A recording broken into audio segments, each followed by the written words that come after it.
Good morning po. Tayo po'y mag-aral ng salita ng Diyos. The book of Genesis chapter 8 verse 22.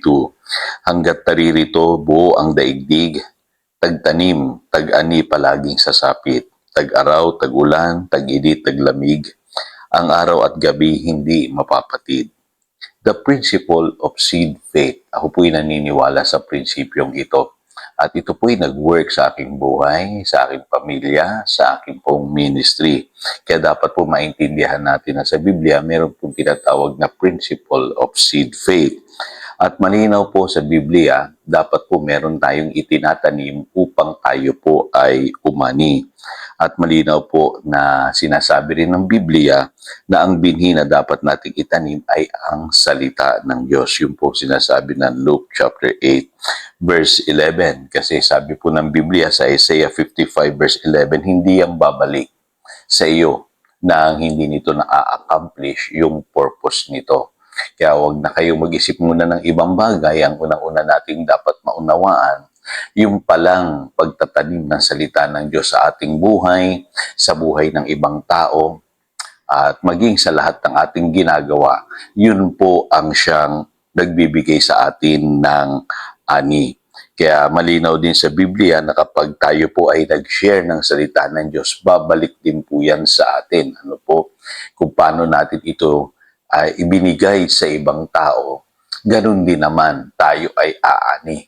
Kaya malinaw po na yung itinatanim dapat natin ay ang salita ng Diyos. So paano po nagwo-work yan? Makikita po ninyo na kung meron tayong pananampalatayang kahit kasinlaki lamang ng butil ng mustasa, sabi sa Matthew 17 verse 20, sapat na yon para mapangyari ang lahat ng bagay. So ibig sabihin, kailangan manalig tayo sa sinasabi ng salita ng Diyos. Ano po? At kung ano yung mga pangako na mayroon po sa Biblia, paniwalaan natin, yun ang gawin nating seed. Ano po?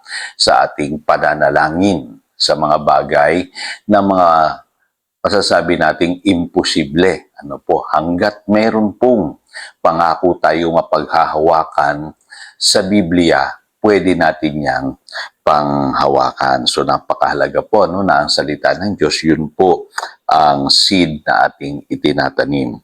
So ano pang maaari nating itanim? Yung paggawa po ng mabuti. Malinaw po yan, sinasabi sa Galatians chapter 6 verse 9. Kaya't huwag tayong magsawa sa paggawa ng mabuti. Pagdating ng takdang panahon, tayo ay aani kung hindi tayo magsasawa. So malinaw po, kung gagawa ka ng mabuti sa iyong kapwa, babalik sa iyo. Ano po? Kaya huwag tayong magsawa sa paggawa ng mabuti kasi sabi po sa Matthew chapter 7 verse 12, gawin ninyo sa inyong kapwa ang nais ninyong gawin nila sa inyo. Ano po? So malinaw po, even yung golden rule, ano po, nakabase po yan sa principle ng sowing and reaping. At kung kilala niyo po si Cornelio, dun po sa Acts chapter 10, ano po, dun po sa verse 4, ang sabi po, kinalulugdan ng Diyos yung kanyang mga dalangin at yung pagtulong niya sa mga mahihirap. So nalulugod ang Diyos doon sa ginagawa ni Cornelio, yung pagtulong sa mga mahihirap. Ano po, mababasa niyo yan doon sa Acts chapter 10, verse 31 and 35. Ano po, kaya ang nangyari po, umani siya. Ano po, yung kanyang buong sambahayan at yung mga tao na nakapaligid sa kanya ay nabahaginan ng mabuting balita. So in other words, muli, nag-work po yung seed faith. Ano po, na makikita po ninyo sa paggawa ng mabuti, aani tayo. Kaya kung kayo po may mga mahal sa buhay na hindi pa nakakilala kay Lord, huwag kayong magsawa na gumawa ng mabuti. Magugulat po kayo, baka mamaya yung inyo po mga pinagpe-pray ng mga kamag-anak o malapit sa inyong buhay ay padalhan ng Lord ng mga ngaral para sila rin ay makakilala sa Panginoon. So, nagwo-work din po ang seed faith principle sa pagbibigay. Ano po, kung ano po yung ating ibinibigay, sang-ayon po doon sa ating kagustuhan, ay umaani tayo. Ano po, ang sabi po sa 2 Corinthians chapter 9, verse 6, yung nagtatanim ng kaunti, aani ng kaunti. Pero yung nagtatanim ng sagana, aani ng masagana. Kaya sa Luke chapter 6, verse 38, sabi ng Panginoon, magbigay kayo at kayo'y bibigyan, hustong takal, siksik, liglig at umaapaw pa ang ibibigay sa inyo. Napansin ninyo ito, no? Sapagkat ang panukat na ginagamit ninyo sa iba, may sinasabi po ritong panukat, measure, ay siya ring gagamiting panukat sa inyo. Kaya sa pagbibigay, maraming nakaka-experience na ito, maraming sumasagana, pinapagpala.